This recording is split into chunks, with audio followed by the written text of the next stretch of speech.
साठी प्रकाश महाजन आहेत, त्यांच्याकडे आपण जाऊया। प्रकाशजी, आपण बघतोय निरुपम यांच्या गाडीची हवा सोडण्यात आली। निरुपम हे हिंदी भाषिक जे रिक्षा चालक आहेत, टॅक्सी चालक आहेत, ते संवाद साधण्यासाठी जात होते। मला वाटतं की माननीय प्रताप सरनाईकांनी जी भूमिका घेतलेली आहे मराठीची, हीच पक्षाची भूमिका आहे। आणि संजय निरुपम हे पक्षाचे ज्येष्ठ नेते आहेत।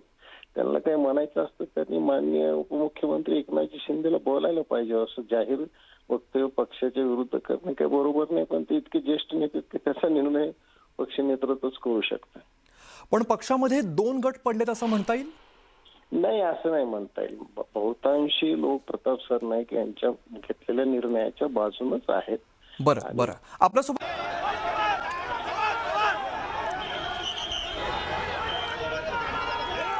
दहिसरमध्ये मोठ्या प्रमाणात गोंधळ झाल्याचं आपल्याला बघायला मिळते। मोठ्या प्रमाणात मनसैनिक आपल्याला रस्त्यावरती उतरलेले बघायला मिळत आहेत। खरं तर आज संवाद साधला जाणार होता। हिंदी भाषिक जे रिक्षा चालक आहेत, टॅक्सी चालक आहेत, संजय निरुपम हे संवाद साधणार होते। मात्र या दरम्यान मनसैनिक आणि संजय निरुपम आणि त्यांचे काही कार्यकर्ते आमने सामने आल्याचं आपल्याला बघायला मिळालं। काही वेळापूर्वीच संजय निरुपम यांच्या गाडीची हवा सुद्धा सोडण्यात आली आणि मनसेच्या कार्यकर्त्यांनी हवा सोडल्याचा दावा हे जे संजय निरुपम यांचे चालक आहेत त्यांनी केलेला। आपण पाहिलं तर या गाडीचा पुन्हा हवा भरण्यात येत आहे। ही मशीन लावण्यात आलेली आहे, इलेक्ट्रॉनिक ऑटोमॅटिक मशीन आहे की या जागेवरती हवा भरण्यात यावं। आपण पाहिलं ती गाडी पुढे जाऊ नाही, निरुपम या गाडीच्या पुढे जाऊ नाही म्हणून यासाठी हवा काढण्यात आली होती। सध्या आपण बघितलं की एका बाजूला मनसेचे कार्यकर्ते, मनसैनिक मोठ्या प्रमाणात मोठ्या संख्येने जमलेले आहेत। तसेच निरुपमना विरोध केला जात आहे। मराठी स्थगितीच्या मुद्द्यावरती हे राजकीय तापलेला आपल्याला पाहायला मिळत आहे।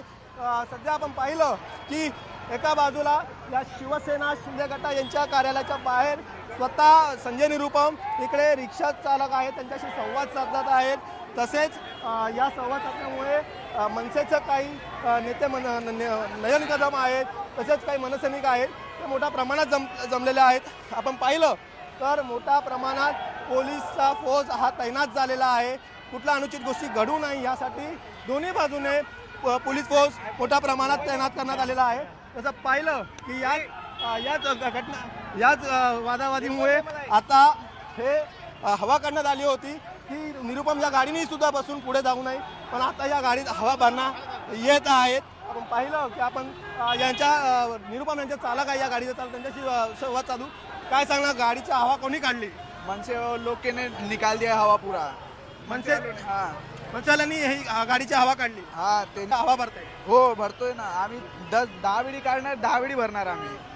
अच्छा, तुम्ही 10 वेळा ते काढतील तर 10 वेळा तुम्ही पुन्हा भरतील? हो, भरणार ना आम्ही। तुमचं काय म्हणणं आहे मनसेच्या कार्यकर्त्यांना? काय म्हणू, जाऊ दे आता। बरं, आपण पाहिलं तर ते 10 वेळा काढतील तर आम्ही 10 वेळा पुन्हा हवा भरेन असं संजय निरुपम यांच्या गाडीचे चालक यांनी असा मनसेच्या कार्यकर्त्यांनी सुद्धा इशारा दिलेला आहे। व्हिडिओ जर्नलिस्ट संदीप पवारसह विजय वंजारा, न्यूज मराठी, मुंबई।